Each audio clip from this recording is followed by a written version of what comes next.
after the last Twitter files, after the last Twitter files came out, it was just okay. It's Christmas.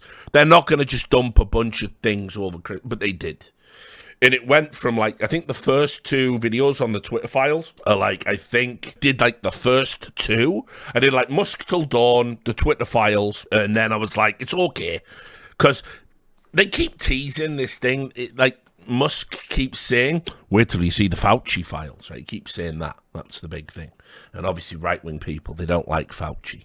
They don't like Fauci because of COVID. So, whereas I don't like Fauci because of AIDS. You see, because he was the guy that made some pretty poor decisions around that, let's say, in America. But we're not going to talk about it. So he keeps teasing that. And so I was like, okay, well, that's going to take ages. That's not going to have to be legally cleared. So we can just hunker down for the holidays and forget about it. And who's going to be releasing Twitter files in, all through December? They released like another 10, like tweets. And have you seen how they do the Twitter files, right? Why don't you just create a pseudo Substack thing on Twitter? I don't know, Elon. Like, you're talking about 4,000 character limits on tweets. Like, please, this was just so tedious. Because it's like one sentence and a link and a screenshot, and then there's like 37 of them in a chain. And sometimes, because of the indexing, a verified user might jump ahead of the reply from the original thread creator, and then you have to click on the tweet separate and oh, it's garbage. It's a garbage way to disseminate information that's ostensibly meant to be important. But anyway, after the last two Twitter files videos I did and the Elon Musk Till Dawn stuff, I did get loads of positive feedback. I always try and give it to people in a non-biased fashion. I find, like I say, I'm a believer in the concept of the monoparty. I find both sides of the US government repellent. I hate the political class.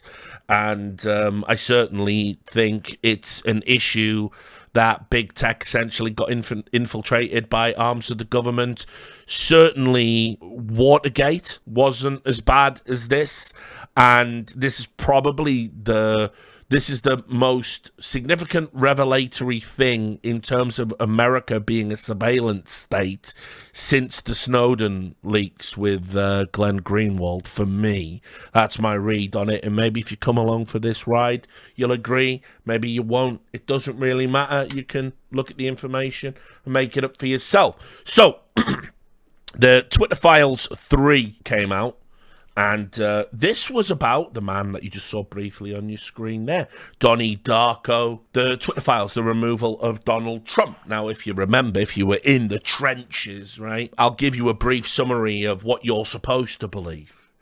Okay, so here's what happened, apparently, according to the powers that be. The elections happened. Joe Biden became the most popular president of all time in America. Certainly not through ballot harvesting or anything like that. And certainly not because of the changes to mail-in ballots and early mail-in ballots made during the pandemic. And Donald Trump lost without there being any concerted effort to suppress anything whatsoever ahead of time. And Joe Biden won, and ahead of him being sworn in, Donald Trump, probably being funded by Russia still, decided he was going to have a coup d'etat.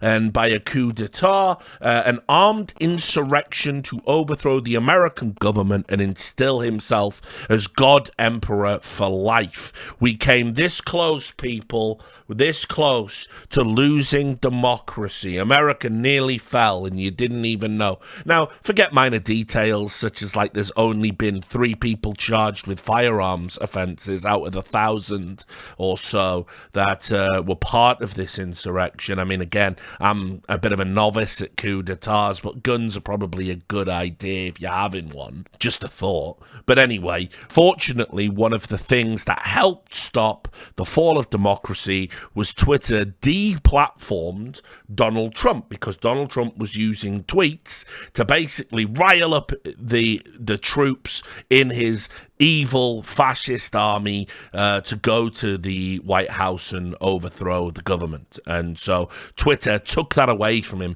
just in the nick of time. Otherwise, there would have been a God Emperor right now, probably the start of the 40k universe happening in the US. That's the story you're supposed to believe. Of course, certain aspects of it have a kernel of truth. Other aspects are just wild, ridiculous fantasy designed to emotionally manipulate you into agreeing with the state and the state apparatus of the media. So, Matt Taibbi, who you will notice, Matt Taibbi is not a Donald Trump fan. We've talked about this in previous videos, but it's worth restating for the stream.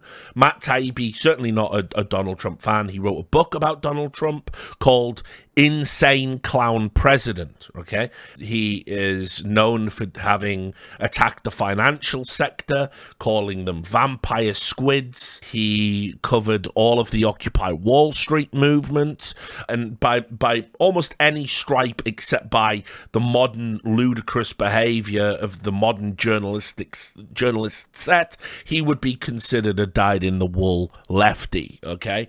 But now he's apparently a conservative that, quote, runs PR for the world's most wealthy man, end quote, because he's taking a broad, objective view about what happened around that time.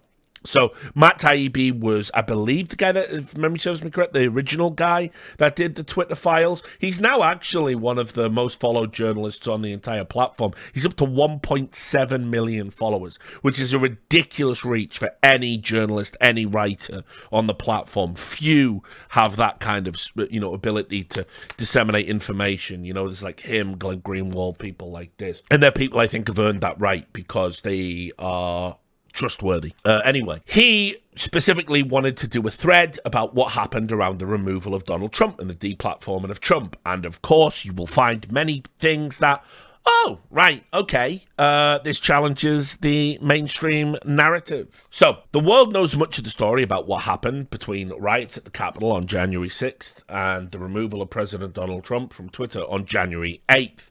I'll show you what hasn't been revealed, the erosion of standards within the company in months before January 6th, decisions by high-ranking executives to violate their own policies, and more against the backdrop of ongoing documented interaction with federal agencies. This first installment covers the period before the election through January 6th. Tomorrow, Schellenberg MD will detail the chaos inside Twitter on January 7th, and on Sunday, Bari Weiss will reveal the secret internal communications from the key date of January 8th. Whatever your opinion on the decision to remove Trump that day, the internal communications at Twitter between January 6th and January 8th have clear historical import. Even Twitter's employees understood in the moment it was a landmark moment in the annals of speech. You can see here, is this the first sitting head of state to ever be suspended, was the question on their internal Slack communications. Now, something you have to be mindful of when we talk about these things is the type of people that were allowed on Twitter. I'm of the belief that if a political figure, no matter how reprehensible you might find them, if they are suitably positioned within their government, of suitable global importance, they absolutely should be on Twitter even if they say crazy shit. They cannot be held to the same standard as a civilian, because I need to know what they're saying. If you're a citizen of that country, it's relevant to your interests. And if it's a country like America, the people that just like fuck up the whole planet and do whatever they want and invade countries for oil and all this other stuff, yeah, it's important to know what the president's fucking saying, where his mind might be at any given time, because no matter where you are on the planet, you can't really hide from the Americans, right? So, for me, I saw time and time again people saying, Donald Trump's violating the rules. Donald Trump's violating the rules. He should be banned. He should be banned. It's like, no. And also, of course, this ridiculous double standard. The, Ayatollah Khomeini is like talking about how he wants to bring Israel down and stuff like this. And that's totally allowed, is it? You've got, during COVID, you had Chinese state officials say, you all believe that COVID came from China, but actually it came from American Marines stationed in China. It must have come from an American lab. And that was totally fine, not deleted, right? Wasn't COVID misinformation, incredibly? Meanwhile, a doctor with a PhD saying, there's some interesting markers here hearing it. It's misinformation. It's misinformation. I don't think putting a sock over your nose is going to stop it. Misinformation. So there was double standards at play all the fucking time on Twitter and just on social media in general. The only reason we're hearing about Twitter is because it's had a change of ownership where, the new boss has decided, fuck it ain't my dirty laundry. I don't mind dangling it out the window. Obviously, we're now starting to find as well from legal proceedings, if you go look into this, we're never going to get a Meta files, but we might get, as we are, Facebook is being compelled to give over emails and documents while there's investigations about censorship on the platform. And today, at the time of recording this, it was revealed that actually they went and censored a political commentator because they said they weren't going to get a vaccine, right? And so and it was done at the behest of an American government official that was in close contact with Meta. Make of that what you want. Anyway, as soon as they finished banning Trump, Twitter execs started processing a new power. They prepared to ban future presidents and White Houses, perhaps even Joe Biden. The new administration, says one exec, will not be suspended by Twitter unless absolutely necessary. The fucking hubris of these tech fucking losers, right? As stated in our rules and policies, it's clear another account is being used for the purposes of evading a ban. It is subject to suspension. For government accounts such as POTUS and White House, we will not suspend those accounts, but we will take action to limit their use. However, these accounts will be transitioned over to the new administration in due course and will not be suspended by Twitter unless absolutely necessary to alleviate real-world harm. So in other words, now, and keep in mind, we've already seen with the Hunter Biden laptop story and how that was suppressed, they literally banned a White House press secretary from access to one of the most sizable platforms they had on their official account based on sharing a story that was legitimately reported by a newspaper in America. And so now you've got a tech company. It's like we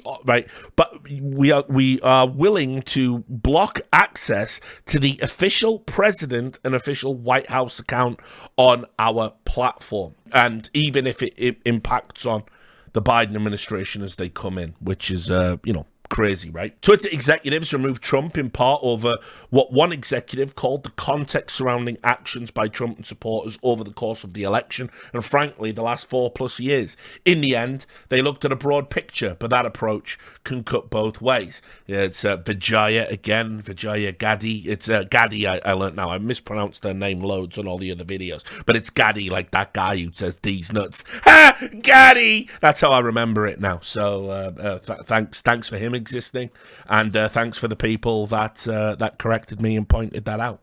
Anyway, hi Vijaya. I'm working with Redacted on my team to put together a doc to share with you a POV from research hours academics with whom we've been working, etc., on Donald John Trump's language as coded incitement to further violence. And as you're going to see, the way people remember it, because the lie has been told over and over again, is that Donald Trump directly incited the insurrection. Now, I agree, by the way. I think the rhetoric in American politics during the Trump years was a disgrace to everyone. It was a disgrace to the political class. It did not serve the people of its country. Everybody should be thoroughly ashamed about the levels it dropped to. And obviously that's continued in the Biden years because Trump's still waiting in the wings. Spoiler, he will absolutely not be the Republican candidate and has no viable path to presidency in 2024. But anyway, it wasn't just Donald Trump that said inflammatory things. I've got a list of some of the quotes that were essentially incitement to political violence from Democrats, and people didn't seem to mind all that much. And of course, remember Scalise being, gunned down and nearly dying by somebody that was a hardcore, Bernie supporter, and people, I said it many times. I said it after Charlottesville as well. It's like the political rhetoric that was getting slung around was absolutely, radicalizing people. I don't necessarily agree with the concept of stochastic terrorism. I think it's too broad in it's fundamentally incompatible with free speech. But I do think there was everybody had a responsibility to dial it down, and they didn't. And people absolutely got hurt as a result of that. Riots happened as a result of that. And certainly January 6th, you know,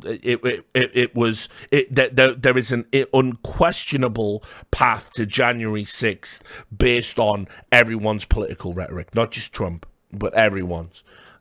Just Trump was never going to be the bigger man because Trump is a small, petty, boorish man. It goes on. In the meantime, here is our quick take.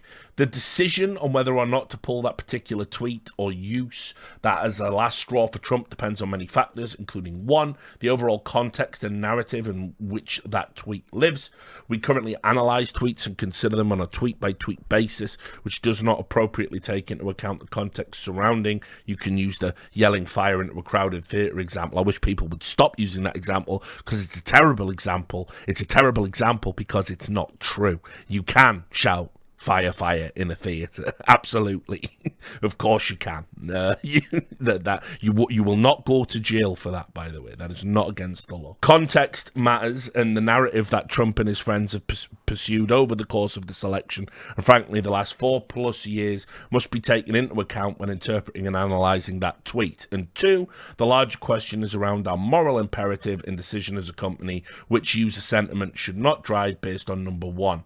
I believe that this tweet, it says, does violate our terms of service. The bulk of the internal debate leading to Trump's ban took place in those 3 January days. However, the intellectual framework was laid in the months preceding the Capitol riots. Before January 6th, Twitter was a unique mix of automated rules-based enforcement and more subjective moderation by senior executives. As Barry Weiss reported, the firm had a vast array of tools for manipulating visibility, most of all of which were thrown at Trump and others pre-January 6th. And again, this is on the previous Twitter Files video. If you've not seen it, you can go and watch it. They had a bunch of moderation tools that they actively lied about. They actively lied about shadow banning accounts. We know that that's a lie now. They are going to try and wriggle out of it when they invariably, now that we've got a House Speaker and some House committees are going to be coming and, you know, for the next 2 years, they're going to lie about it and go, well, what is a shadow ban? How do you really define a shadow ban? You know, they're going to wriggle out of it that way. But they actively lied to Congress and said there were no shadow banning tools on Twitter, and they absolutely were.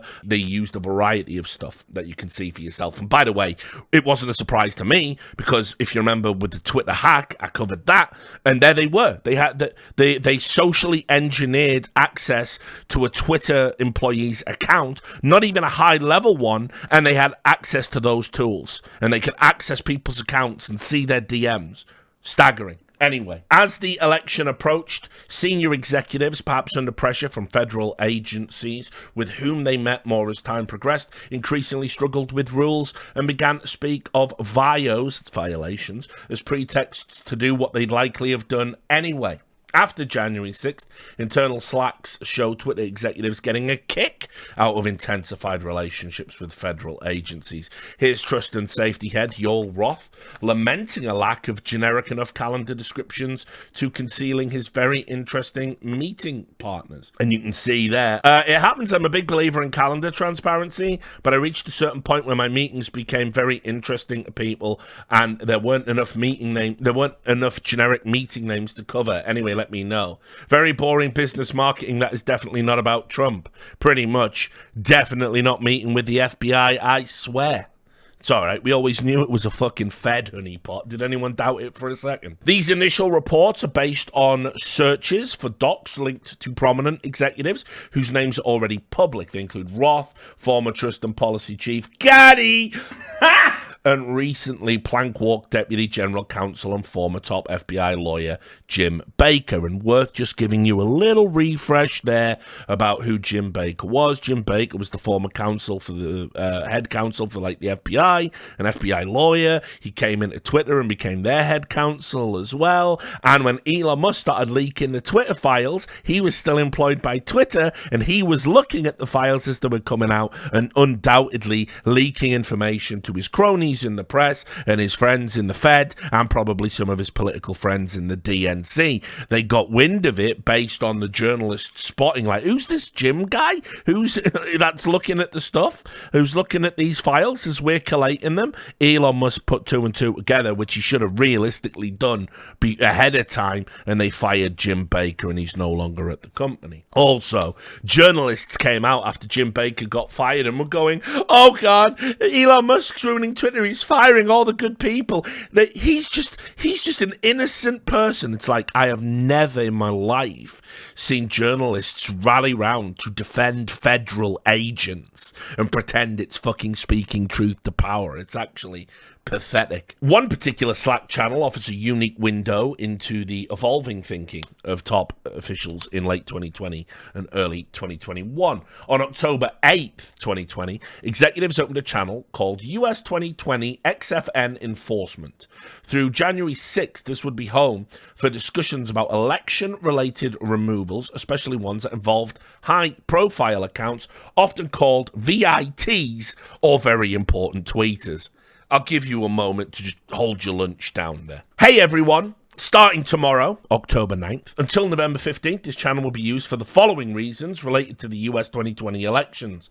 Trends identified that require scaled investigations, high-profile account escalations that potentially require PII soft interventions, scalable solutions, edge cases for XFN consultation, highlight tech issues like bugs, tools, Jira tickets. This is an enforcement channel for terms and service and TWS to help speed up our response related to election issues over the coming few weeks. And of course, what were election issues within the context of Twitter and social media at that time? Well, look, Donald Trump and his inner circle, which as we approached the 2020 election, by the way, had dwindled to a group of sycophantic crazies that probably at one time were like political power players and quite sharp, but he was just left with the dregs. It was Bannon, it was Giuliani. He'd driven away anyone that was actually kind of plugged into the machine and maybe could have helped him win the election and cut off some of this stuff. They were all in on the laptop and what they were calling the November surprise. He believed that ultimately he was guaranteed to win, and the only way he could lose was if it was rigged. And of course, when it started to go south, we got all the memes, didn't we? Stop the count! Stop the count! Stop the steal! We had all of those other cunts. I don't know, by the way, how bad your political party has to be for a guy who makes pillows. For a guy who looks like fucking Paul Bearer, the Undertaker's manager. Oh, yes! Oh, yes! And makes pillows for a living. I don't know how bad your political party has to fucking be to fucking him to be a serious speaker, you know?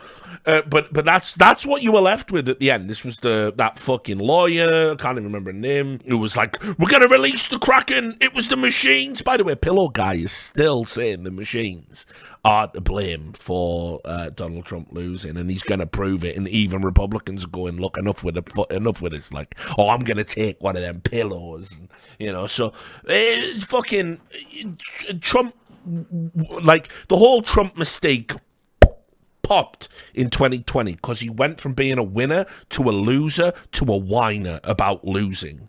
And his whole thing was, we're going to do so much winning, you're going to be sick of winning. You remember that quote, right? Well, you didn't win. You're not a winner. And now you're crying about losing. Ugh. And you're still crying about losing. It's been fucking 2 years.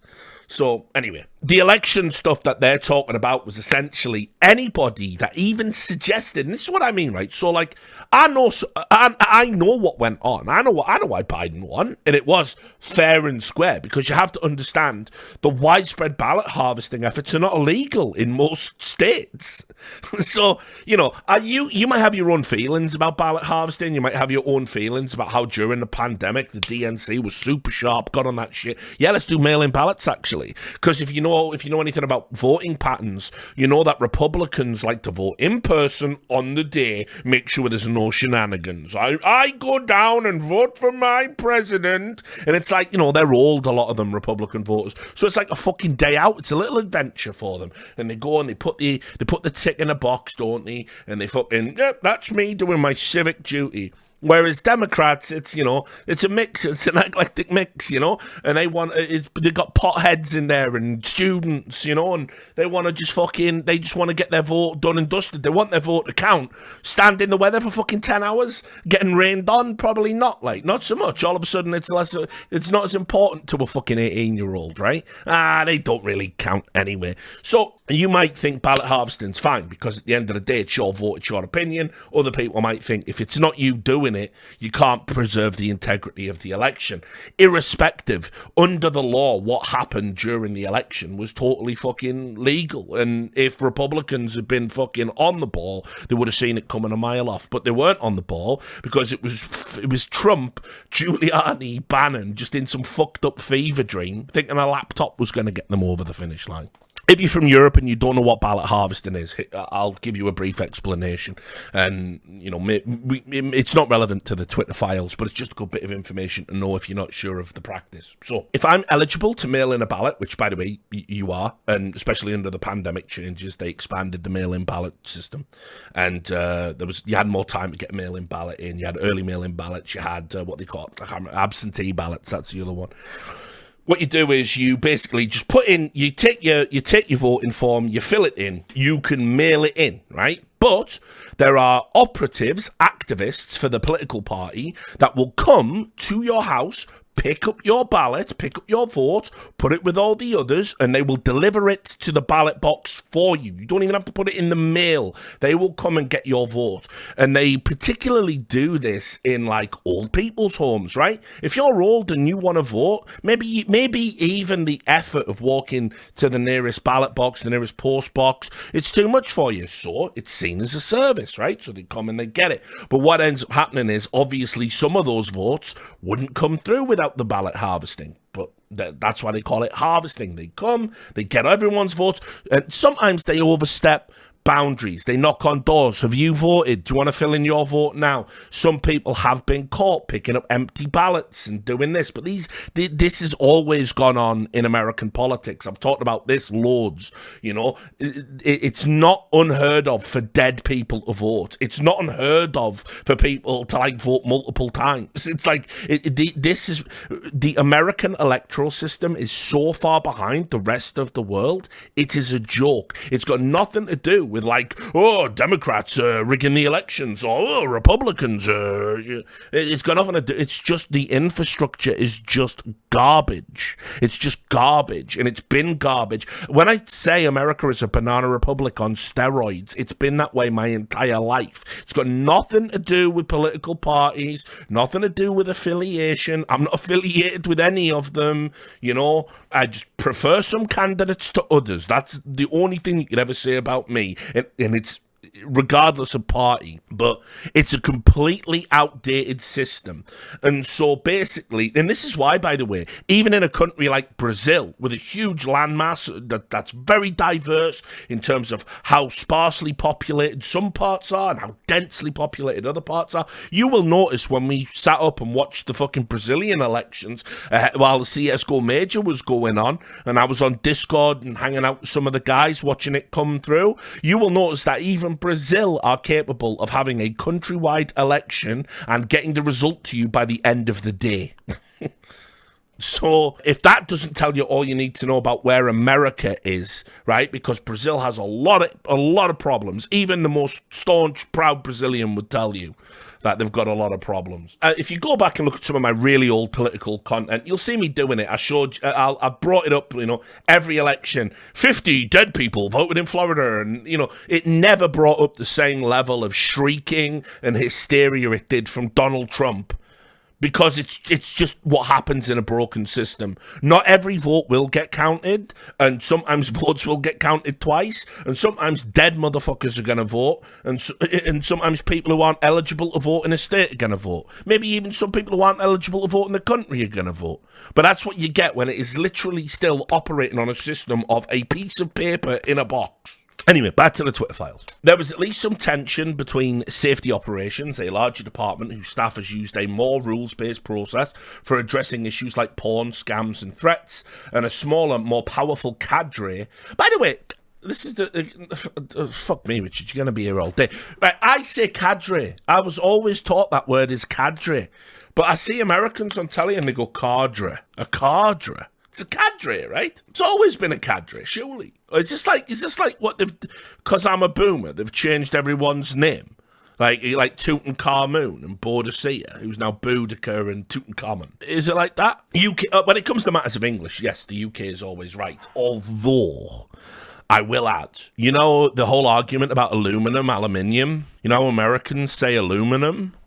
And we say aluminium, and everyone goes, why are they pronouncing it like that? If you go and look into it, when they discovered it on the periodical table, or whatever you science types call it, the original brand name from the dude who discovered it, he called it aluminum, and then it got changed a couple of years later to aluminium. But the original was right, so it is aluminum, or alumium. Whatever the American says the right one. But fuck them anyway. We won't tell them that. We'll keep that secret.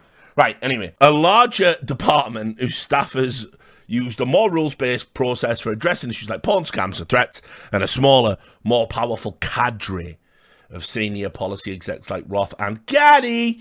The later group were a high-speed Supreme Court of moderation, issuing content rulings on the fly, often in minutes and based on guesses, gut calls, even Google searches, even in cases involving the president. Here's one example. Breaking news. 50,000 Ohio voters getting wrong absentee ballots. Out of control. A rigged election. This is Donald Trump on October the 9th of 2020. Somebody there. That would be in violation, right? And Yoel Roth said, if the claim of fact were inaccurate, yes, but it looks like it's true.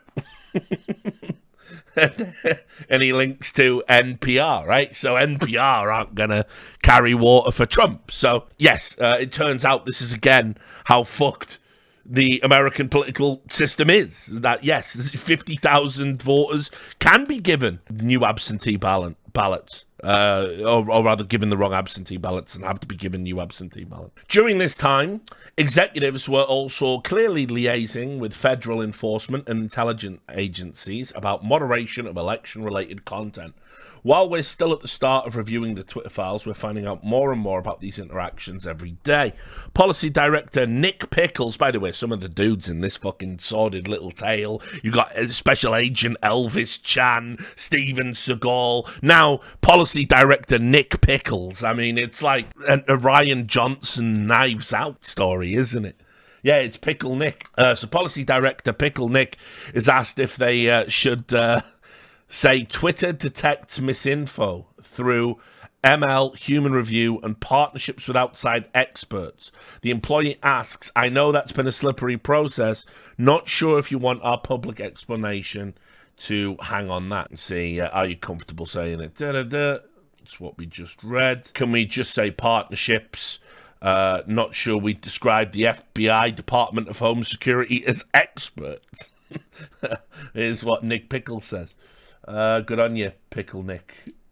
Anyway, this post about the Hunter Biden laptop situation shows that Roth not only met weekly with the FBI and the Department of Homeland Security, but with the Office of the Director of National Intelligence. And you can see here, Yoel Roth has checked in. Here's what they said. What's new for you since our last check-in? Hacked materials exploded. We blocked the New York Post story. Then we unblocked it, but said the opposite. Then said we unblocked it. And now we're in a messy situation where our policy is in shambles. Comms is angry. Reporters think we're idiots. And we're refactoring an exceedingly complex policy 18 days out from the election. In short, fuck my life. Weekly sync with FBI, Department of Homeland Security, and DNI, RE Election Security. The meeting happened about 15 minutes after the aforementioned hacked materials implosion. The government declined to share anything useful when asked. Monthly meeting with FBI was briefed on several ongoing investigations. So this is Yoel Roth again coming in saying we used the hacked materials to block the story when it wasn't hacked.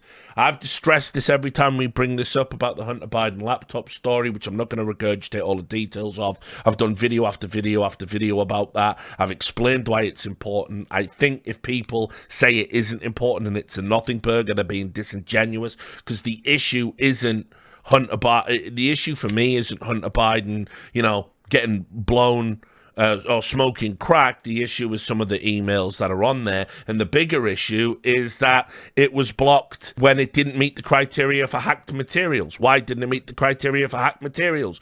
Loads of people post the same thing every time it's mentioned and referenced on my videos. I don't think Leaving it in a repair shop gives the repairman the right to leak it to anyone. Well, first of all, if he was concerned about the contents and he was a whistleblower, you wouldn't be saying that. You wouldn't be saying that if he had proof of Trump committing human rights violations or some other similar shady shit that people had a public right to know about. But of course, the problem was Hunter Biden himself had signed a document that said, if I do not come to claim this laptop within 60 days, it becomes your property.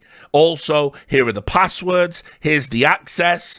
So fuck anybody that thinks this was hacked materials. It absolutely wasn't hacked by any metric. Ostensibly, it belonged to the repairman at the point he decided to share it with the FBI and other political agencies in Trump's orbit. Stop posting that. Right. Roth's report to FBI, DHS, and DNI is almost farcical in its self-flagellating tone, which is true. Some of Roth's latest slacks indicate his weekly confabs with federal law enforcement involved separate meetings. Here, he ghosts the FBI and Department of Homeland Security, respectively, to go to an Aspen Institute thing, then takes a call with Apple. Now, as I've told you guys repeatedly as well, they're all in cahoots with each other, all these big tech companies, so that shouldn't surprise you. But it is funny that he couldn't even be asked anymore to talk to they talked to the FBI and Department of Homeland Security so much about trying to get Trump that they were sick of it. It wasn't even a unique thing. It wasn't even worth taking the meeting every time they called. It was something you could blow off to go on fucking holiday, essentially. Here, the FBI sends reports about a pair of tweets, the second of which involves a former Tippecanoe County, Indiana councillor and Republican named John Basham, claiming between 2% and 25% of ballots by mail are being rejected for errors. And you can see, we just got a report from the FBI concerning 2 tweets, which it linked, related to the shredding of mail-in ballots. This is proven to be false via a PolitiFact check. Do we have a moment ready for this one? I believed it was deemed no violation on numerous occasions. And look, this is a tough one for me because American politics is so skewed from what a healthy political system looks like. It's certainly bad when political officials lie about vote counting. That is true. It's certainly, you can argue, it could potentially subvert the outcome of elections by motivating a base to vote that maybe wouldn't, or discouraging a base to not vote. These things can all have impact, you know? It's like if you declare that you're the winner, people who were going to vote for the other person running against you might not put a vote. But I will say, this has been going on in American politics again for as long as I've followed American politics. People say crazy shit. You know, you want to think about Bush and Gore and all that bullshit. By the way, an election I do think was rigged, you know, and how long that got dragged out in the courts and all the stuff that was being said around that before everyone just decided, come on, it's the mono party. Let's all just go back to business as usual so we can all make money and get back to doing what we do best, which is defraud the American people and self-enrich. You know, it's tough for me. Should these things be violations? Should they be banned? I don't know. It's hard. It seems to me to be in, like, the people I want held accountable for spreading misinformation aren't politicians. Politicians lie all the time, and you're meant to know that. You're meant to be smart enough to know that politicians lie. The people who aren't supposed to lie are journalists. If journalists are lying, I want them held accountable. If politicians are lying, it's fucking Tuesday. That's a key difference for me, personally, but maybe not everyone agrees with that. You're never going to get a political system in America or anywhere in a Western democracy where if politicians lie, they're held accountable for those lies. You know, look at this Santos character. Look at Biden. But like, how many more times is Biden going to tell that story about how he flew into South Africa and got arrested trying to meet fucking Nelson Mandela? Just an out-and-out fabrication, by the way. So you're never going to have a Western democracy of any kind where politicians lying is because you got to lie to win. it would change the game too much. The FBI's second report was concerned for this tweet, and you can see the Democrats are in complete panic as their massive push for vote by mail is backfiring on them. Two things are unfolding: an unexpected number of registered Republicans are returning ballots. Between 2 and 25% of ballots are being rejected for errors. The FBI flagged the tweet, then got circulated in the enforcement Slack. Twitter cited PolitiFact to say the first story was proven to be false. The note the second was already deemed to be no vial, which we just saw. The group then decides to apply a learn how voting is safe and secure label because one commenter says it's totally normal to have a 2% error rate. Roth then gives the final go-ahead to the process initiated by the FBI. Now, these things to me are problematic. Unfortunately, the reality is we know in recent years the FBI has become a partisan. There have been a number of instances where, FBI agents have been vehemently anti-Trump and other such things. So the FBI coming in and saying what politicians can and can't say during an election cycle, and of course it's only going one way. They're not trying to preserve election integrity. They're just trying to shut down lies from one side of the party, and all other lies from the other side are fine. But for me as well, I also don't want Twitter determining. I don't want some Twitter pleb. I keep talking about this. Like, what is your expertise? Who the fuck are you to say PolitiFact is like a benchmark, trustworthy publication? Who the fuck are you, a Twitter administrator, to say a 2% error rate's perfectly not? What the fuck do you know? What's your expertise? You got to put, are you a political fucking science expert with years of government, experience? No, of course you're not. Examining the entire election enforcement Slack, we didn't see one reference to moderation request from the Trump campaign, the Trump White House, or Republicans generally. We looked, they may exist. We were told they do. However, they were absent here. In another example, Twitter employees prepared to slap a mail-in voting is safe warning label on a Trump tweet about a postal screw-up in Ohio before realizing the events took place, which meant the tweet was factually accurate. This is, again, another one of Donald's classics, the rigged election tweet that we saw earlier there. And yet we can't put a warning on it because he was telling the truth in a rare instance. Very well done on speed. Trump was being visibly filtered as late as a week before the election. Here, senior executives didn't appear to have a particular violation, but still worked fast to make sure a fairly anodyne Trump tweet couldn't be replied to, shared, or liked. And if you look at the tweet, you can see big problems and discrepancies with mail-in ballots all over the USA. We must have a final total on November 3rd. And this is another thing that happened, just so you to jog your memory. One of the things that we were being told in the media and being told by the government was like, listen, it might take us a while to count all the votes. And obviously, again, the Republican way of thinking is, I want to know on the day. And they're going, well, no, if we've still got boxes of ballots lying around, we are going to have to count them. And indeed, that's what happened. If you remember, we had a rough idea about which way the wind was blowing, but we didn't get it on the night. We all went to bed and woke up and we were still waiting on which states were going to go to Biden and which ones were going to go to Trump. Anyway, that tweet was put into limbo, essentially. See, what's the team's recommendation? We agree with it. We're flagging it right now with leadership. We'll set up a call. Okay, approved. And basically, they stopped anyone being able to share that tweet. So they suppressed the sitting president's opinions about things on Twitter. A seemingly innocuous follow-up involving a tweet from actor James Woods, whose ubiquitous presence is argued over Twitter data sets already in a Twitter Files joke. Twitter is suppressing this tweet by the president. Here's a screen grab. And so he tweeted out a screen grab of it. Afterwards, angrily tweeted about Trump's warning label. Twitter staff, in a preview of what ended up happening after January 6th, despaired of a reason for action, but resolved to hit him hard in the future.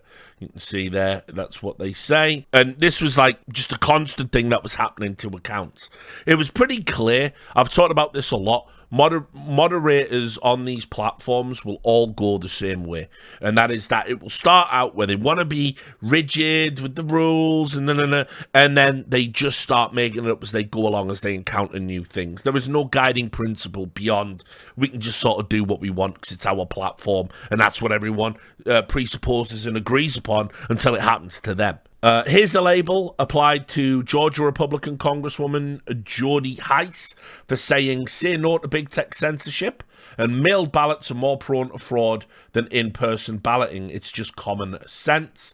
You can see they added a warning label to that, and Twitter teams went easy on Hice, only applying what they call soft intervention, with Roth worrying about a Wawa censorship optics backlash, and you can see that's literally what he called it. They said, should we suppress that tweet? He said, no, we're not going to do that. I think going too far down the rabbit hole of labeling critical speech, i.e. critical of our handling, is dangerous. It becomes a self-reinforcing Wawa censorship cycle, but they still took soft intervention on it. And to be fair, I don't know what the problem with that tweet is personally. I don't think that's in the purview of what an actionable tweet should look like. I don't think she's saying anything insanely controversial. I would imagine it is easier to have a fraudulent ballot by mail than it is if you go in person and vote. It would also be easier with voter ID, but Americans argue about that endlessly, despite the fact, we've got it in all these other countries across Europe without any issues or arguments. Meanwhile, there are multiple instances of involving pro-Biden tweets warning Trump may try to steal the election that surfaced, only to be approved by senior executives. This one, they decide, this is so disgusting and terrifying. This is from Elijah Daniel. They're going to try and steal the election. This is in response, by the way, to Chief Justice John Roberts administering the judicial oath to Amy Coney Barrett when she officially joined the Supreme Court after she replaced Ruth Bader Ginsburg when she died. So it was totally okay, by the way, to say Republicans are stealing the election by appointing a Supreme Court judge, right? It was totally okay to say that. By the way, the way that they called it, like packing the court, it's not. It was just appointing a judge, right? All of that was all fine on Twitter. You could say that till the cows come home. There was no problem. Anyway, that's understandable, they say in their discussion. Even the hashtag steal our votes, referencing a theory that a combination of Amy Coney Barrett and Trump will steal the election, was approved by Twitter executives because it's understandable and a reference to a US Supreme Court decision. You have to understand, Democrats came up with a number of insane conspiracy theories around this time that, to me, were just as absolutely as ridiculous as what Pillow Man was talking about. They believed that by putting Amy Coney Barrett in and having Trump say it was all bad, the election was rigged and all about what was going to happen was Trump was going to go to the Supreme Court and say, ratify me as president anyway, on the basis that the election was rigged, and they were going to somehow do it. Now, that's a demented conspiracy theory. That was as demented as the PP tape, which didn't exist. That was as demented as being installed by Putin on the basis of a few Facebook pages. All of it just demented lunatic conspiracy theory that was allowed to sort of pass into being common parlance and the common understanding of how everything went. Meanwhile, if you were to say, if you were a Republican voter and you were saying stop the steal, release the Kraken, all this other crazy shit, you were a lunatic, In this exchange, again, unintentionally humorous, former Attorney General Eric Holder claimed the U.S. Postal Service was deliberately crippled. This was, I'm sure you remember this one. Right, so this was Eric Holder, remember, Attorney General. This is what he said. He said here, it's too late to use the mails. Given Supreme Court rulings, I urge everyone to now vote in person. Early vote or use drop boxes. Protect your health, but don't let the court deliberately cripple Postal Service deprive you of your most precious civil right. Plan your vote. They had this hard turn because there was a number of news stories, and I think a lot of them turned out to be false, where they were saying that mail-in ballot boxes were being guarded by police, or they were being seized, or they were being locked and closed, and there was some postal worker issues, right, and all of this stuff that was coming out. And the bottom line was, again, this conspiracy theory that if you do vote by post, it's somehow dangerous now. It was absolutely not shut down. It was absolutely peddled as being the gospel truth. There was no issues with it. And it just shows if you have a left-leaning conspiracy, it's fine. If you have a right-leaning conspiracy, you're mad. Later in November 2020, Roth asked if staff had a debunk moment on the Smartmatic vote counting stories, which is DHS contacts told him were a combination of about 47 different conspiracy theories. That, again, is the release to crack and stop the steal, the voting machine pillow man bullshit. On December 10th, as Trump was in the middle of firing off 25 tweets saying things like, a coup is taking place in front of our eyes. Stop me if you've heard that one before. Twitter executives announced a new L3 de-amplification tool. This step meant a warning label could now also come with de-amplification. So in other words, when they put on, don't listen to Trump, he's crazy, elections are safe, everything's fine, American democracy's fine, just go and vote by mail and it's all fine. When they were putting that, any tweet they would put that on was also being de-amplified, so it wasn't going into as many people's feeds. You would have to click on the tweet directly if you wanted to see it. Even followers of the person that made the tweet might not see the tweet. That was what their de-amplification tools were. Hello, everyone. I wanted to give you an update on some of our enforcement options for tweets containing the civic misinfo that we've seen. It's been decided that tweets that we've manually reviewed and determined need a label will now be subject to level 3 L3 de-amplification, further restricting the extent to which the tweet can be shared. The current batch of entity IDs will soon be used for automated labeling work, but I've created a new batch of entity IDs for the labels that we've been using the most during the past couple of weeks. Labels that we've only rarely used or that have been deprecated already haven't gotten the L3 update. Some executives wanted to use the new de-amplification tool to silently limit Trump's reach more right away, beginning with the following tweet. This tweet here was Trump got 11 million more votes. This was Jim Jordan on the news. Newsmax, I'll add, which Newsmax, for those that don't remember, Newsmax were like this new, like, upstart news company. They wanted to be like a Fox News, but done with a startup. They went all in on the fraud story, on the pillow guy theory, on release the Kraken, stop the steal. They had to settle a lawsuit. They had to pay out a ton of money. Complete garbage reporting, complete, you know, they just interviewed a bunch of crazy people and published all of their stuff as fact. So Newsmax interviewing Jim Jordan. However, Donald Trump is just linking to the clip, isn't he? It's not what he's saying directly. So yes, he's amplifying it, but it's not him. It's not his bad. It's Newsmax's bad. It's Jim Jordan's bad. But anyway, they decided they were going to limit it immediately and put a warning on it. And there you had it. 47 we're up to. Fuck me, this was a long one. I wasn't expecting it to be this long. However, in the end, it didn't really matter. Trombone guy had to use older, less aggressive labeling tools, at least for that day, until the L3 entities went live the following morning. The significance is it shows that Twitter in 2020, at least, were deploying a vast range of visible and invisible tools to rein in Trump's engagement long before January 6th. The ban will come after other avenues are exhausted. In Twitter docs, executives refer to bots, e.g., let's put a bot on that. A bot is any automated heuristic moderation tool. It can be anything.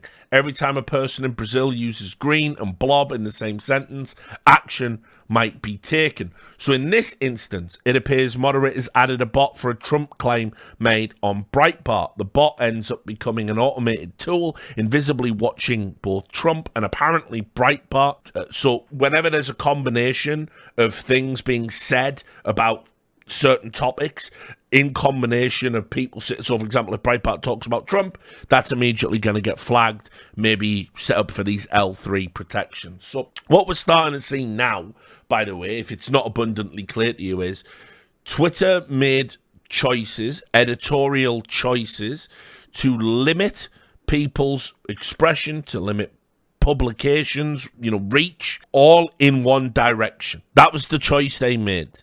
And they did it all on a, behind the scenes technological basis in the exact way they lied about having done. And they did it all during an election cycle. Now, again, as I said, Yes, Trump's full of shit, Breitbart's full of shit, they're all full of shit.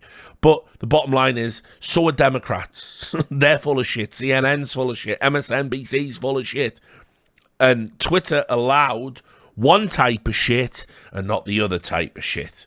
And that's a problem. It has to be a problem on a fair and impartial platform, because they have to be fair and impartial, remember, because of this has now gone beyond, in my opinion, the Section 230 protections you have. This isn't like we're banning people for doing harmful things on a platform, which you will always have the right to do on any platform. This isn't even an association issue.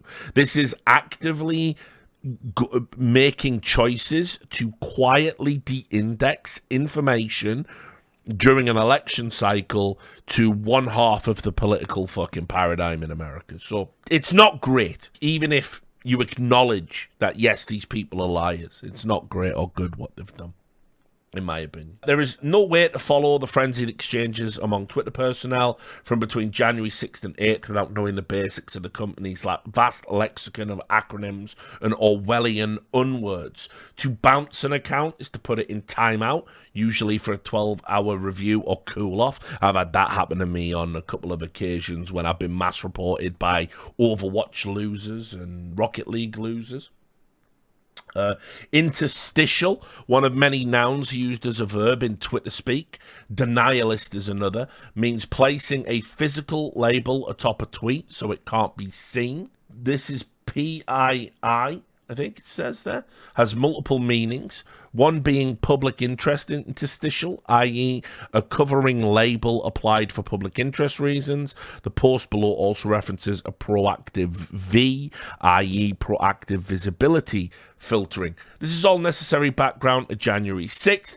Before the riots, the company was engaged in an inherently insane, impossible project, trying to create an ever-expanding, ostensibly rational set of rules to regulate every conceivable speech function that might arise between humans. This project was preposterous, yet its leaders were unable to see this, having become infected with groupthink, coming to believe sincerely it was Twitter's responsibility to control as much as possible what people could talk about, how often, and with whom.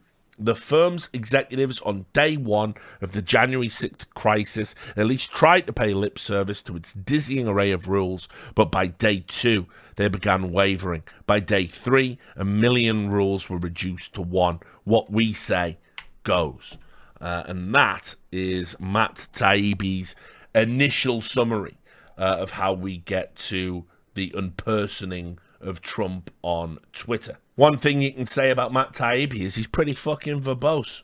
Right, Michael Shellenberger. He follows up with the actual banning of Trump and how it all went down in the build-up to January the 8th. This was the fourth part of the Twitter files. Now, again, Michael Shellenberger, he's been doing these alongside Matt Taibbi and Bari Weiss. And he's another journalist that's written, again, multiple books. You can see, like, he is another lefty by almost any definition, I would say. He wrote a book about the problems with the Californian health care system called San Francisco.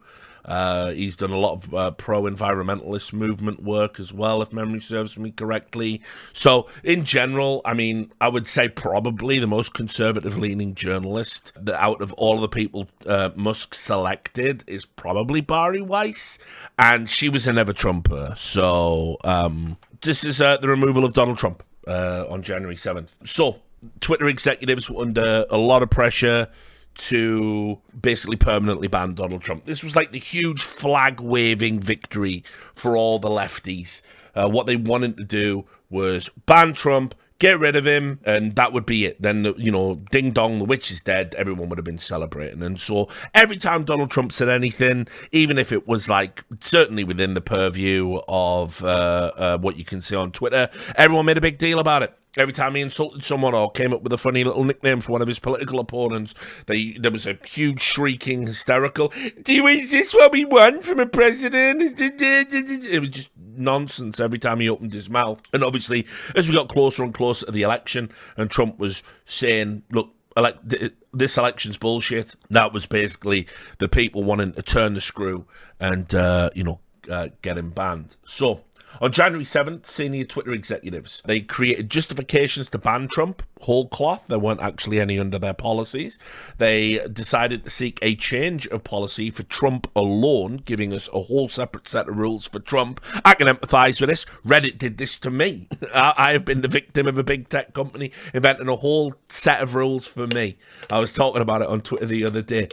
Basically, like, they've just refused to comply with any, like, subject access request or GDPR request. Made multiple ones. They've just ignored me, like, boilerplate emails back. So, yeah, and it's worth mentioning as well. Yeah, I mean, that's, like, a good point, Peppermint 14. Remember how everybody said, the lefty said he rigged the election with Russian help and Russian collusion in 2016. Not a conspiracy theory. This is what I mean when I say about, like, everybody lies. But but right now, the way the cultural zeitgeist is, it only really goes one way as being bad and the other way is acceptable and plausible and possible, and you don't sound demented.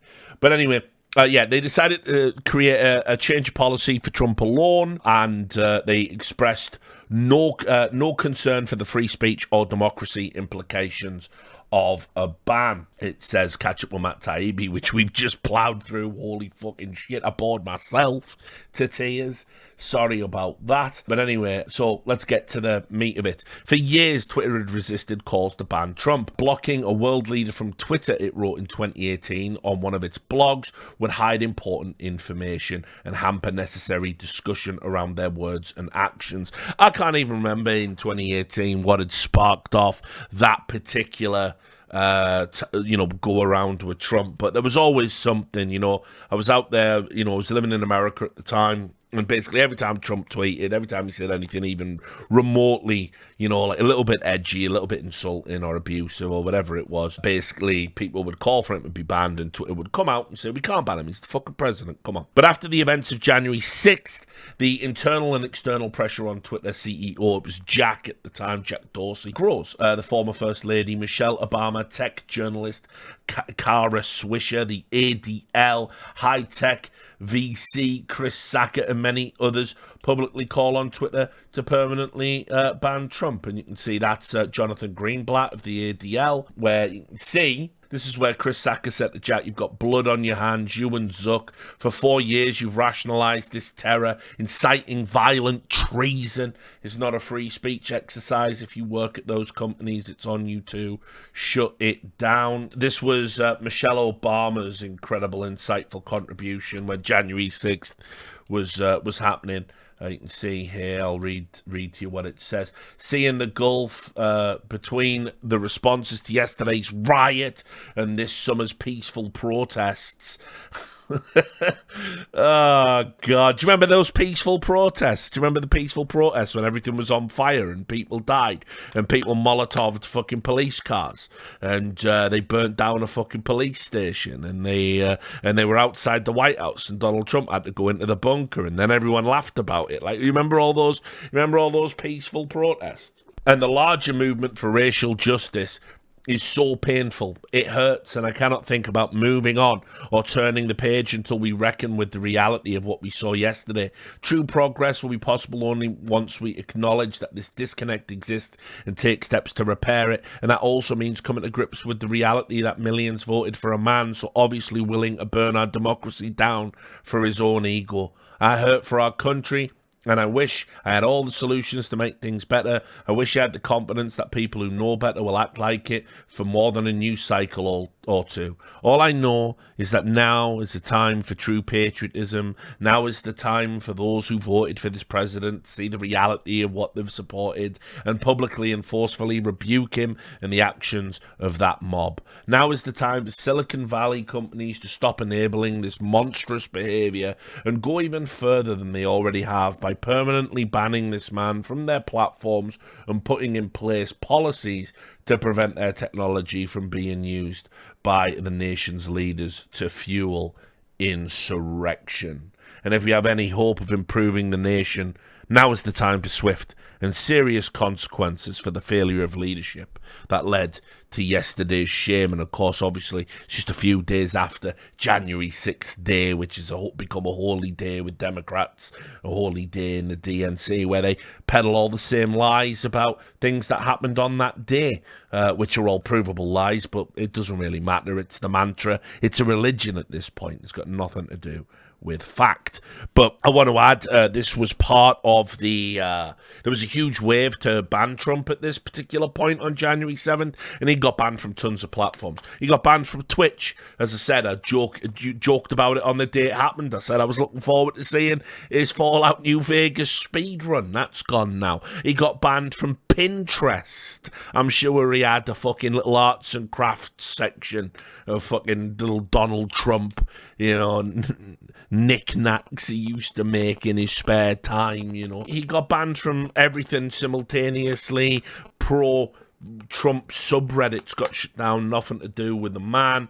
Everyone on January 7th pressed the button on the things they wanted to do anyway and used the insurrection and the inciting of the insurrection as the excuse. You can see Intelligencer said it's time for social medias to ban Trump from the platform permanently. There was a ton of stuff like this. And this is the interesting one that you should really be looking at, because the ADL, right, brought up the tweets from Trump in their tweet, in their rebuke. And if you actually look at what he said, it's like kind of interesting. So you can see here, Donald Trump, what he says there is, this was after the ADL released a statement.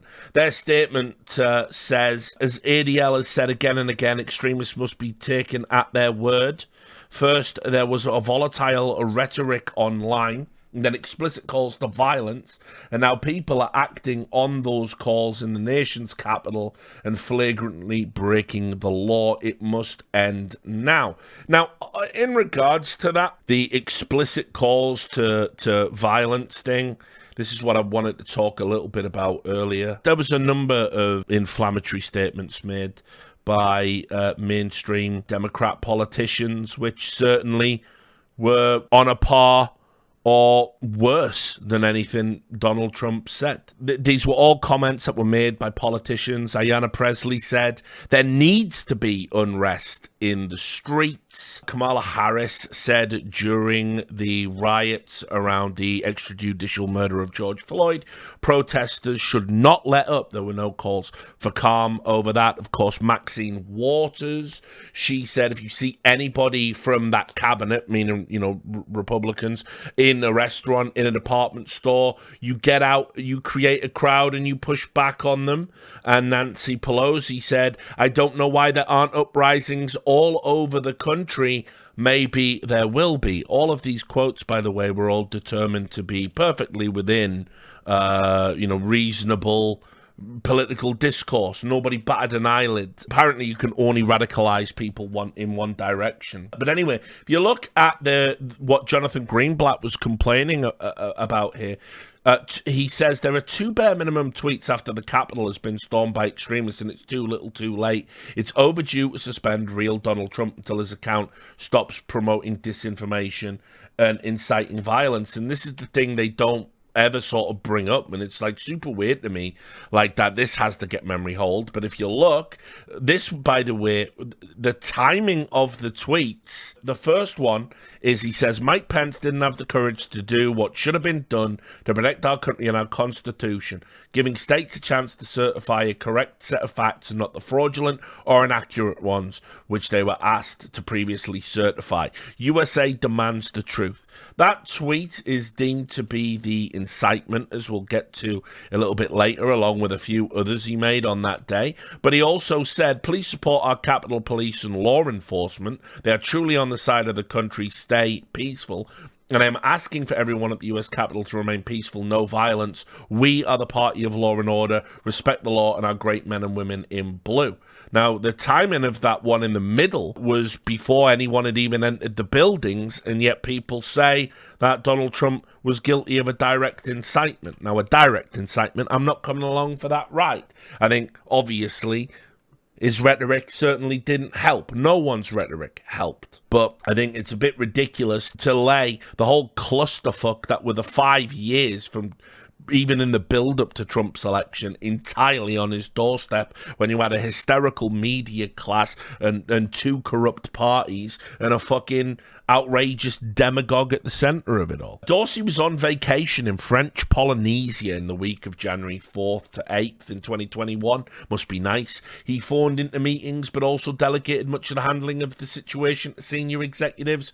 Yul Roth and obviously Vijaya Gadde. As context, it's important to understand Twitter's staff and senior execs were overwhelmingly progressive in 2018, 2020 and 2022. 96, 98 and 99% of Twitter's staff political donations all went to Democrats. In 2017, Roth tweeted that when Trump won, there are actual Nazis in the White House. In April 2022, Roth told a colleague that his goal was to drive change in the world, which is why he decided not to become an academic. On January 7th, Jack emails employees saying Twitter needs to remain consistent in its policies, including the rights of users to return to Twitter after a temporary suspension. After Roth reassures an employee that people who care about this aren't happy with where we are. This obviously is something I brought up before. Jack Dorsey, I think, was so tuned out by the whole bullshit. He's just a hippie. He didn't want to be embroiled in politics in any way, shape, or form. He's obviously a lefty. He's obviously a progressive. I don't think when he came on board and helped build Twitter, he ever envisioned it essentially becoming a neural network collective consciousness for the entire world and being probably the most important site on the internet itself for American politics and political discourse. I don't think he envisioned any of that, and I think when it hit that critical mass of that being the state it was in, he was like, you know what? Fuck this. I don't want to be here. I don't want to deal with this. I don't want to be lying to Congress. I don't even want to be in front of Congress. I don't even want to be talking about it. I don't even want to be thinking about it. I want to be dropping DMT in the mountains and staring at the Aurora Borealis. Around 11:30 a.m., Roth DMs his colleagues with news he's excited to share. Guess what? Jack just approved repeat offender for civic integrity. This new approach would create a system where 5 violations, aka strikes, would result in a permanent suspension. So how it always used to work on Twitter prior to them absolutely wanting to get all of these right-wing people, and in particular Donald Trump, was they just took it on face value. And if you said something that was against the rules, they would put you in timeout like you were a naughty child. And how it works is, when you get suspended, when you get put in timeout, you would have like a little form pop up, and it would go, guess what? Like the Captain America video. So you've broken Twitter's rules. It was like that. Or if you're a boomer and from the UK, it was like that ridiculous brass-eyed prison episode where they had celebrities go, you're gone and got yourself banged up, haven't you? I'd like to buy you a foaming brown nut ale. But that's a reference that about 2 people are going to get. But anyway, it was like that. You have to admit guilt to get back on Twitter, because you're only banned for 12 hours, but the countdown doesn't start until you say I'm guilty. You can appeal, but no one ever replies. You can email Twitter, but no one ever replies. You must admit guilt. And that was how it worked. And so you would admit guilt, and it would basically set you up for a permanent ban somewhere down the road if you did the same thing. But also, if you were a famous Twitter account, if you were a celebrity, they had an entire whole segment dedicated to flagging the VITs. And so basically, you could just fight. You could have that 12-hour timeout time and time and time again. If you were a pleb, you probably got banned on your second or third account. That's how it worked. But now, what Jack did under all of this pressure was, okay, 5 strikes for everyone. And this, by the way, is important because later, when we start talking about how they handled the great COVID debate, they implemented the 5 strikes rule multiple times, even on credible medical accounts. Now, don't get me wrong. As I've said multiple times, there was some shocking disinformation being peddled by absolute idiots and people, by the way, who have absolutely no right talking about these things. Like people who are just not qualified to talk about these things, telling people, you're definitely a Q-alike and all this dog shit, right? Like, I've got no issues with that. But as I said in the previous video, what isn't disinformation about COVID is you don't take a leading virologist and he goes, I actually think it's not as bad as people are making out. Ban him, suppress him. He's a man of science. He's entitled to that opinion. You, a fucking Twitter user, a Twitter administrator, a glorified janitor, you should not get to suppress that opinion. You don't have the expertise to even argue against him. That is not disinformation for me.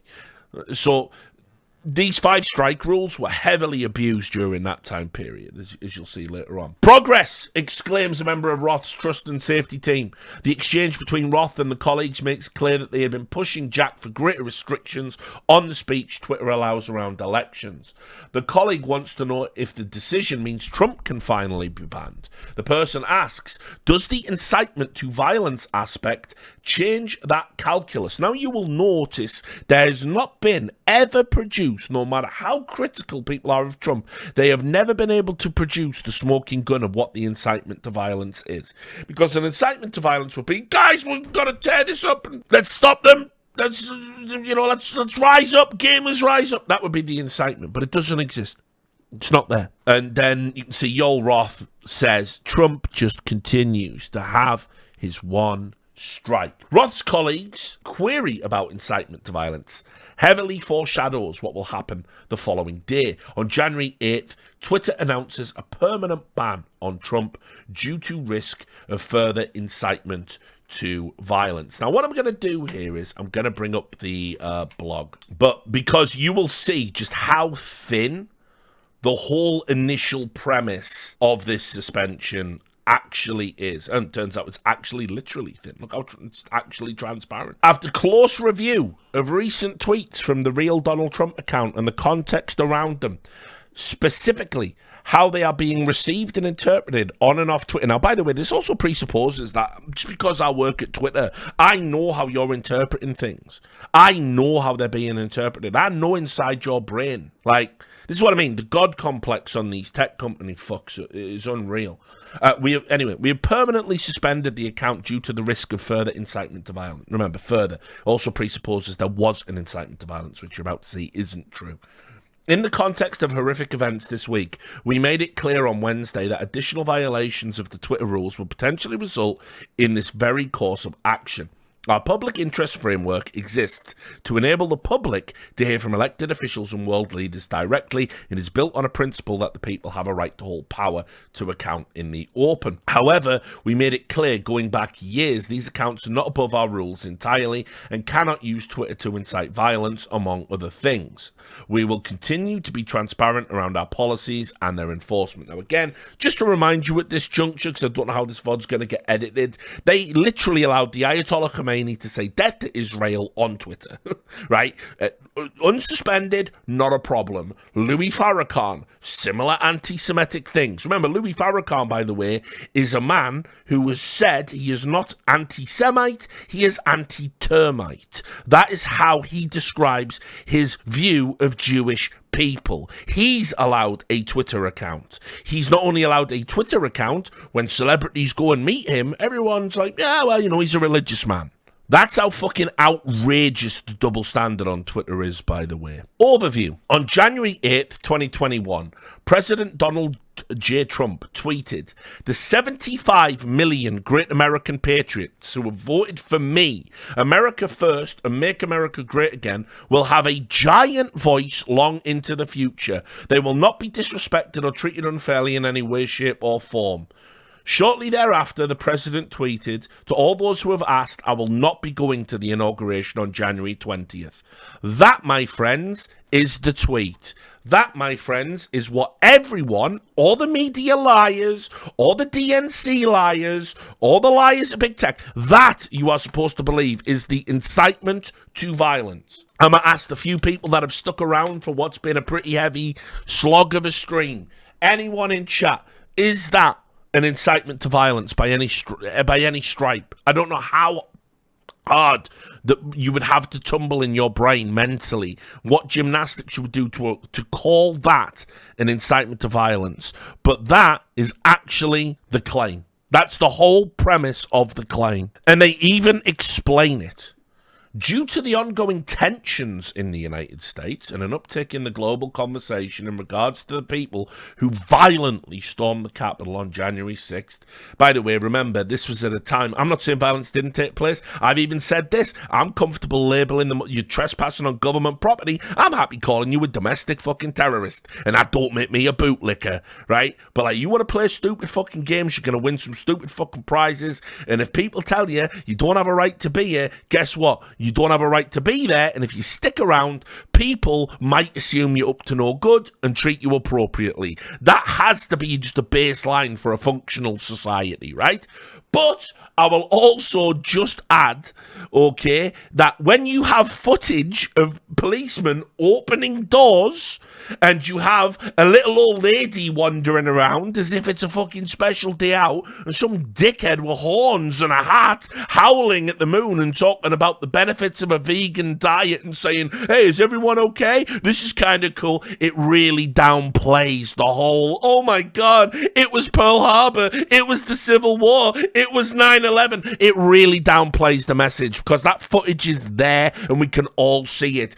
It also doesn't help, by the way, that you keep saying 5 police officers died on January 6th when they didn't. In fact, the number of police officers who died on January 6th was 0, and there was a story pushed by the New York Times, which they since had to recant, about Officer Brian Sicknick. They literally told you on CNN, on MSNBC, repeating their reporting, saying that he'd had his head bashed in with a fire extinguisher, when in reality, he died days after, like 48 hours later, from respiratory complications. They're the facts.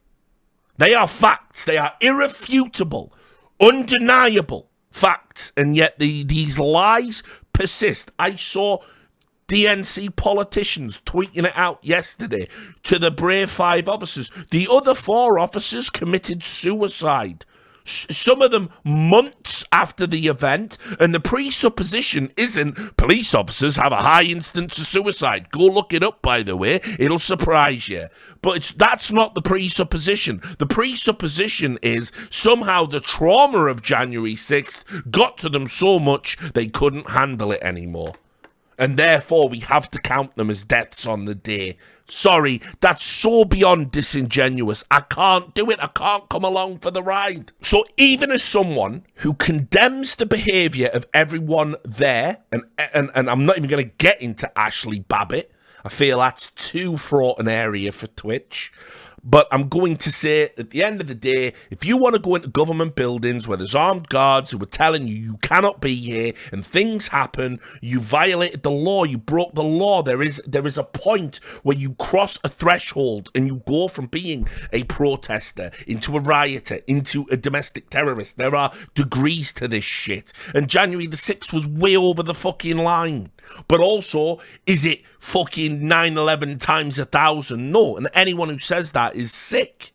Anyway, these 2 tweets must be read in a broader context, Twitter say. Must be read in a broader context in the country, and the ways in which the president's statements can be mobilised by different audiences, including to incite violence, as well as in the context of a pattern of behaviour from his account in recent weeks. After assessing the language in the tweets against our glorification of violence policy, again, I'll read you the tweet. The 75 million great American patriots who voted for me, America first, and make America great again, will have a giant voice long into the future. They will not be disrespected or treated unfairly in any way, shape, or form. And to all those who have asked, I will not be going to the inauguration on January 20th. How does any of that glorify violence? I don't give a fuck how you've worded the policy. None of that glorifies violence. It doesn't even address violence. It's got nothing to do with violence.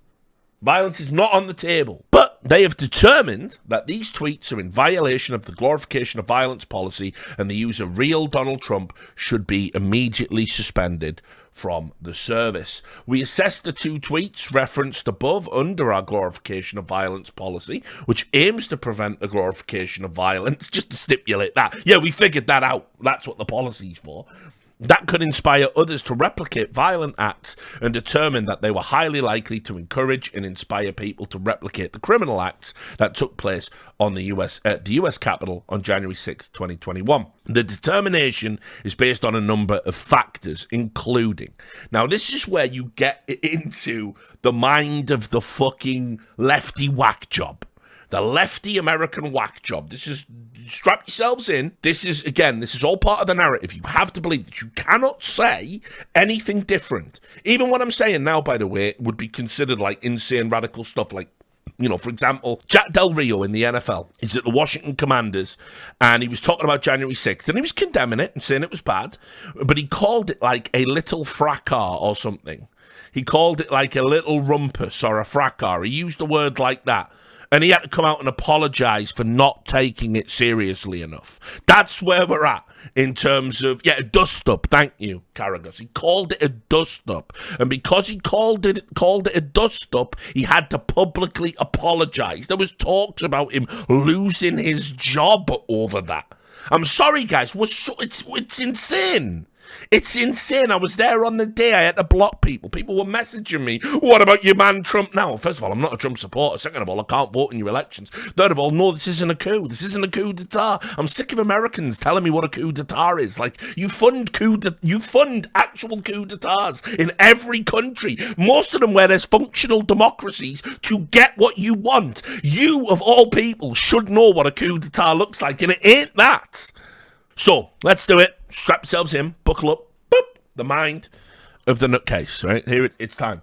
President Trump's statement he will not be attending the inauguration is being received by a number of his supporters as further confirmation the election was not legitimate and is seen as him disavowing his previous claim made via two tweets. By the way, if you go look at those tweets, it was like he said there would be a orderly transition of power. So keep in mind, the whole premise is Trump refused to have an orderly transition of power and he was inciting people to violence when he'd already said, of course there'll be an orderly transition of power. But we ignore that. We have to ignore that part, and the fact he says he will not go to the inauguration is an incitement of violence. That's what you have to believe. Okay, great. Strapped in. The second tweet, again, the one where he says he won't go to the inauguration, may also serve as encouragement to those potentially considering violent acts that the inauguration would be a safe target because he will not be there. I mean, holy shit. Call fucking Stretch Armstrong because you're fucking breaking records for reaching. It's a joke. This is what they put out in the public. This has been publicly available for fucking since they did it. And nobody pulls their card on it. The fact that Trump said, I won't be there, is an incitement to violence because you know it's safe to target because he won't be there. Like all the other places he won't be. Because he's not Dr. Manhattan. And he can't, you know what I mean?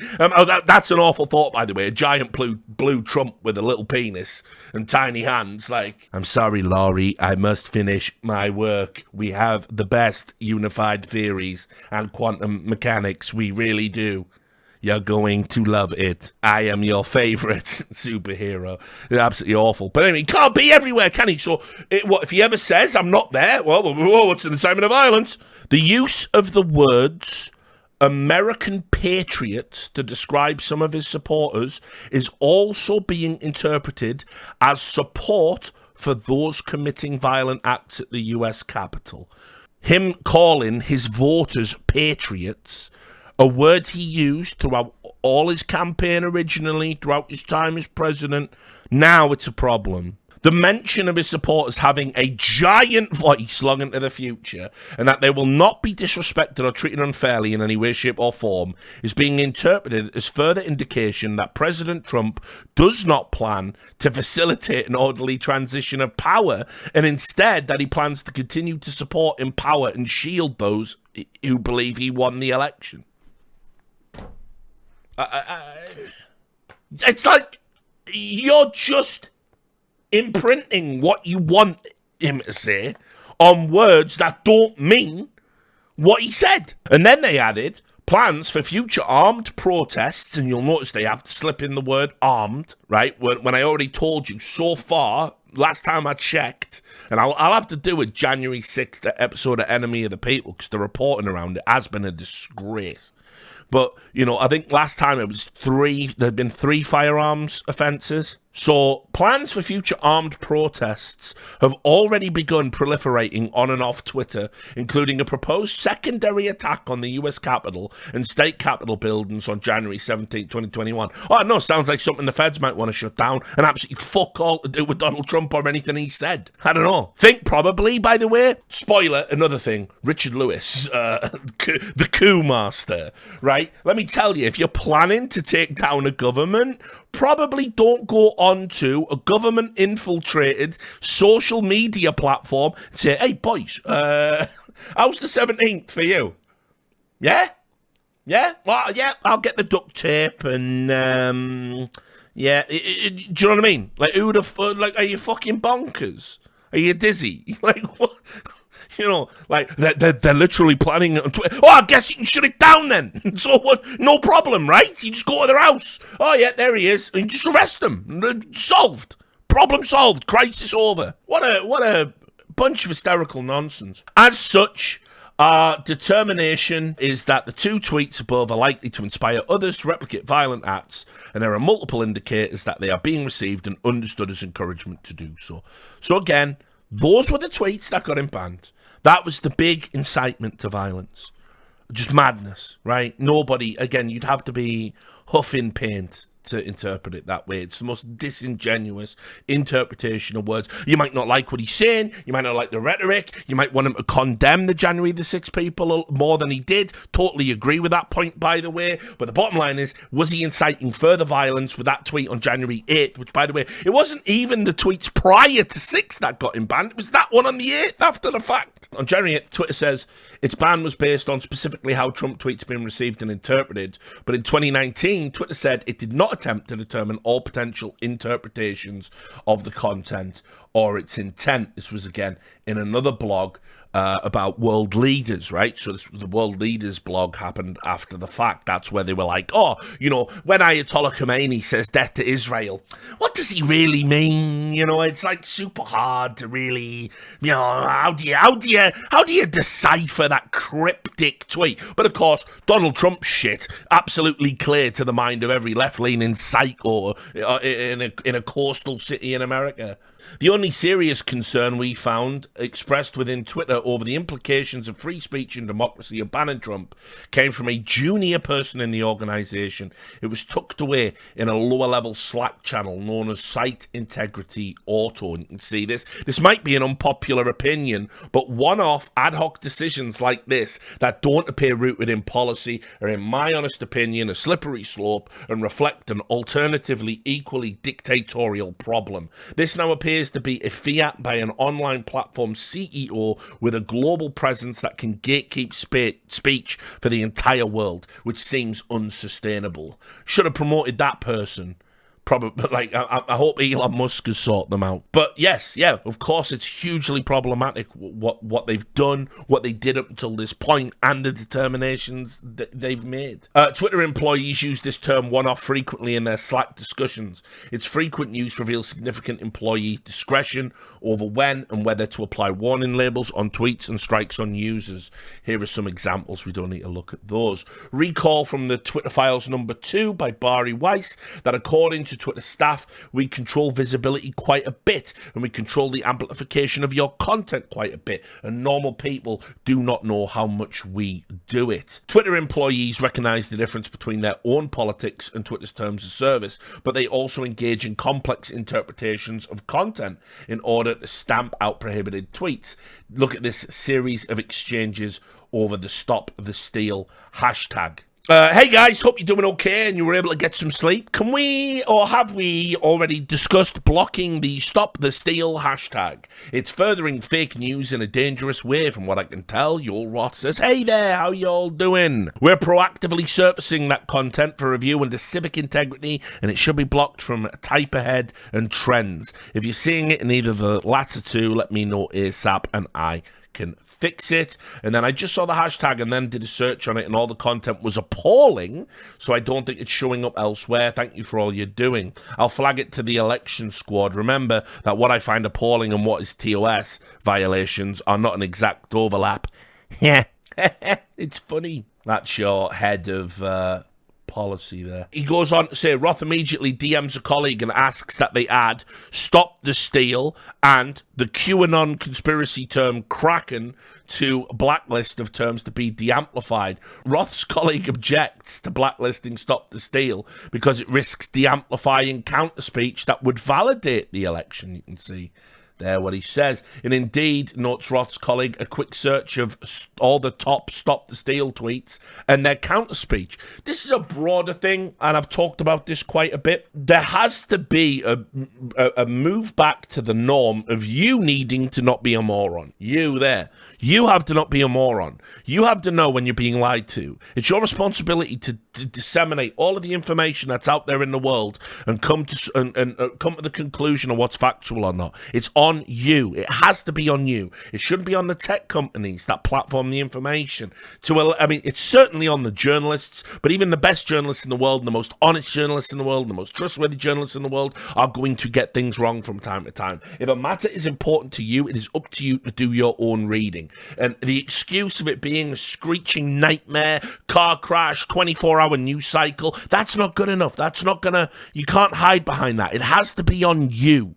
It has to be on you. But what we're doing is we're increasing, applying nanny state models to services provided to us by tech platforms. The tech platform is essentially occupying a traditional government nanny state position and saying, you can't trust the people. The people are stupid. The people are stupid, so we have to sift through the information for them and only present them what's good. And sometimes we even have to lie to them for their own good, a la some of the stuff that happened around the start of COVID. Remember when they told you, don't wear masks, because masks were in short supply and medical staff couldn't get them, and then they mandated you had to wear a mask after the fact, creating confusion. It's up to you. It always has to be up to you. And what this proves is, actually, it works.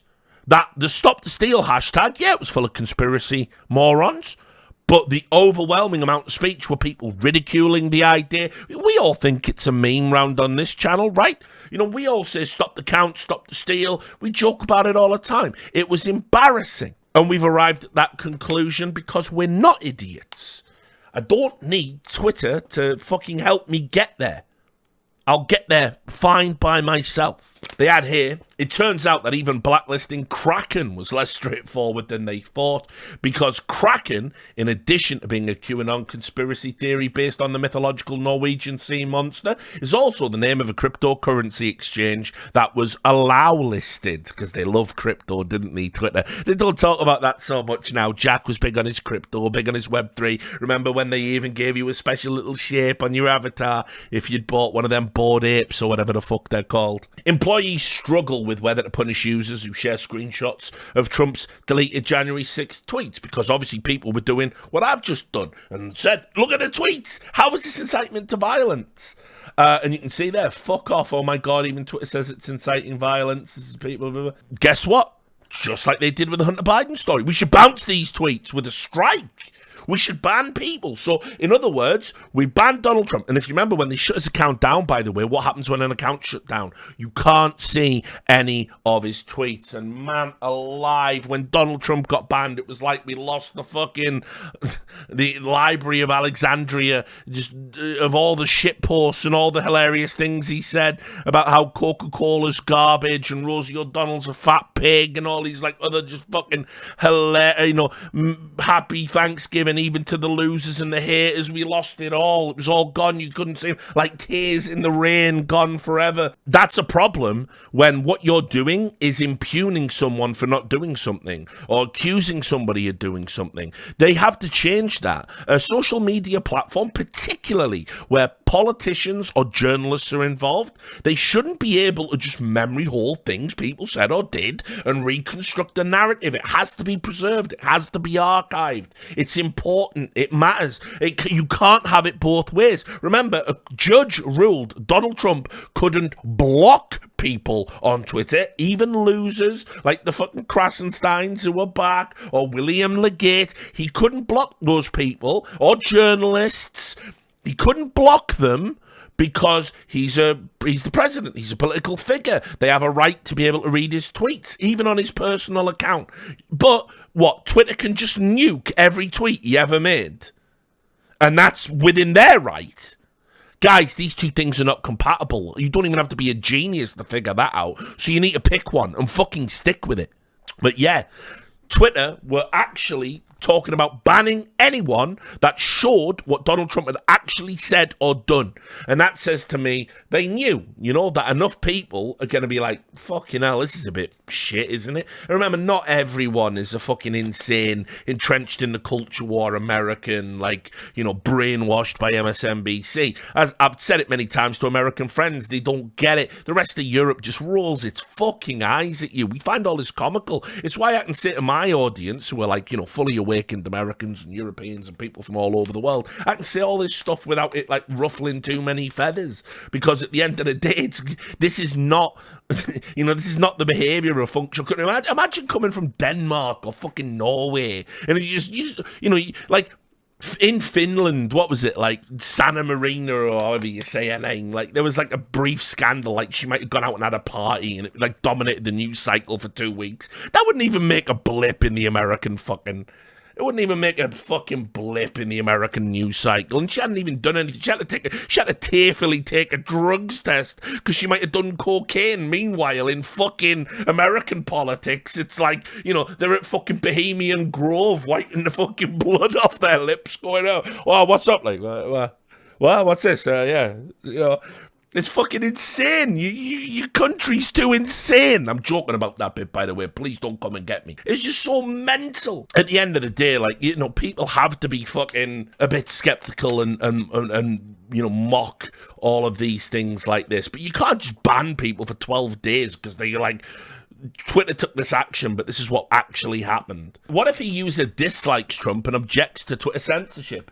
The tweet still gets deleted, but since the intention is not to deny the election result, no punishing strike is applied. If there are instances where the intent is unclear, please feel free to raise. So in other words, what they then started doing was, if somebody said it's an outrage Donald Trump has been banned because look at his tweet, they would ban them. But if somebody said, oh my God, look at Donald Trump's tweet, good on Twitter for banning them, they wouldn't ban them. They're both showing the tweet, they're both sharing the information. Now they were issuing suspensions, temporary suspensions for users based on whether or not they were Trump supporters, essentially. Around noon, a confused senior executive in advertising sales sends a direct message to Roth sales executive. Jack says we will permanently suspend Trump if our policies are violated after a 12-hour account lock. What policies is Jack talking about? Any policy violation. What happens next is essential to understanding how Twitter justified banning Trump. The sales executive says, are we dropping the public interest policy now? And Roth, 6 hours later, in this specific case, we're changing our public interest approach for his account. And you can see it's there. Apologies for the slow reply. I mean, back-to-back all day today. In this specific case, we're changing our public interest approach for his account to say any violation would result in suspension. We aren't completely getting rid of the public interest approach, though we do have work planned on revisions to it. So if you remember, the public interest approach was that we will not ban world leaders or serious political figures or other super important to the fabric of society, celebrities and individuals. But for Trump, we're going to make an exception. The ad exec is referring to the public interest policy. I've just explained that. Roth pushes for a permanent suspension of Representative Matt Gaetz, even though it doesn't quite fit anywhere. Duh. It's kind of a test case for the rationale for banning Trump. I'm trying to talk the Twitter safety team into removal as it's a conspiracy that incites violence. You can see here. What's the latest on the Antifa claims? Now remember, Twitter's been a hotbed of planning and activity for Antifa. I kind of go back and forth on this in the sense that I don't think Antifa is a big bad. I've not really come along for that ride either. But I will say, if you're in any fringe group that plans violence out in the open, it should be treated the same irrespective of the goals. And also, I will just add, look, I've done economics, I've done media, right? Look, you can say anti-fascist, but if you're putting on, If you're putting on balaclavas and going around smashing people's heads in the middle of the night or the middle of the day if you're in Portland with sticks and bats, it doesn't matter that you call yourself anti-fascist. It doesn't matter to me. Sorry.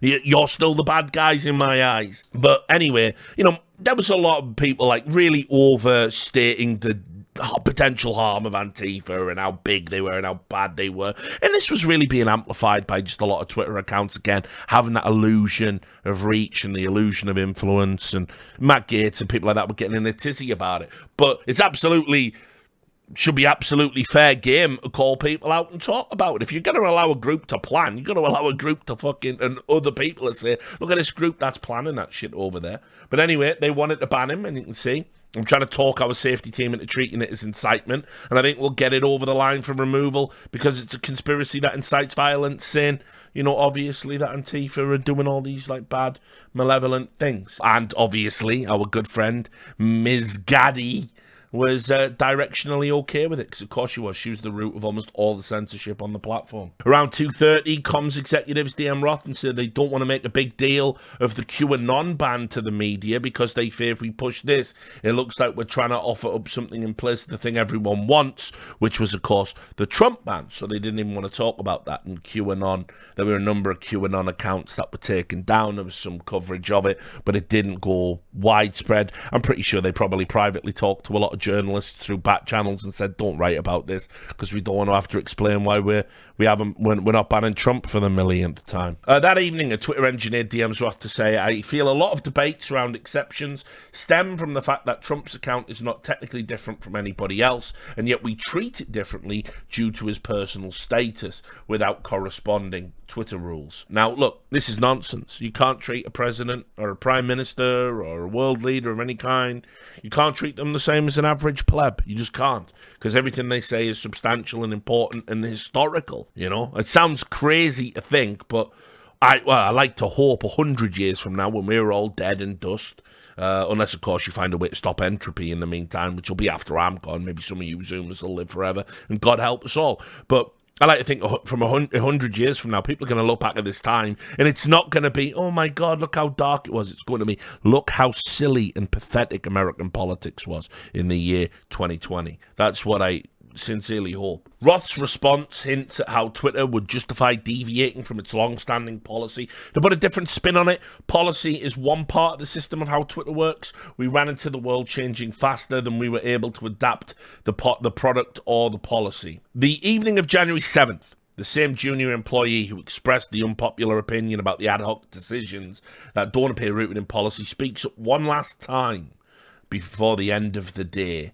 Earlier the day, the employee wrote, my concern is specifically surrounding the unarticulated logic of the decision by FB, which is Facebook. Because Facebook, if you remember, they suspended him too, and came out and said, oh yes, absolutely, we stand in line with Twitter and everybody else. That space fills with the idea, conspiracy theory question mark, that all internet moguls sit around like kings casually deciding what people can and cannot see, and of course we know that to be true. The employee notes later in the day, and Will Oramus noticed the inconsistency too, and then linked to an article for 10 at Medium called Facebook Chucked Its Own Rule Books to Ban Trump. The underlying problem, writes Oramus, is that the dominant platforms have always been loath to own up to their subjectivity because it highlights the extraordinary unfettered power they wield over the global public square. And this is it, obviously. They always say, oh, we're completely impartial, we would never let our politics inform our policy decisions. All the while, by the way, of course, they're doing deals with the same politicians that they serve. Like, if we get in trouble for this, you have to take it easy on us. You have to make sure you keep winning, and we'll help you win, but you can never put us on the stands for all the shit we've done. You can never investigate us, never penalise us, and also some tax breaks. Tax breaks would be really nice. That's what's going on the entire time with this shit. But the bottom line is, we know that not only are they not impartial, we also know that something has happened in this part of society with the internet. We know something has happened where a few companies have a really inordinate amount of power and influence, and it's being now leveraged by governments, and there is quid pro quo going on between the two groups, and we know that that's happening, and that's got to get looked at. That isn't healthy. There's just no two ways about it. Facebook suspension of Trump now puts Twitter in an awkward position. If Trump does indeed return to Twitter, the pressure on Twitter will ramp up to find a pretext on which to ban him as well. And then it says Bari Weiss will show tomorrow. That is exactly what happened in the Twitter Files Part 5.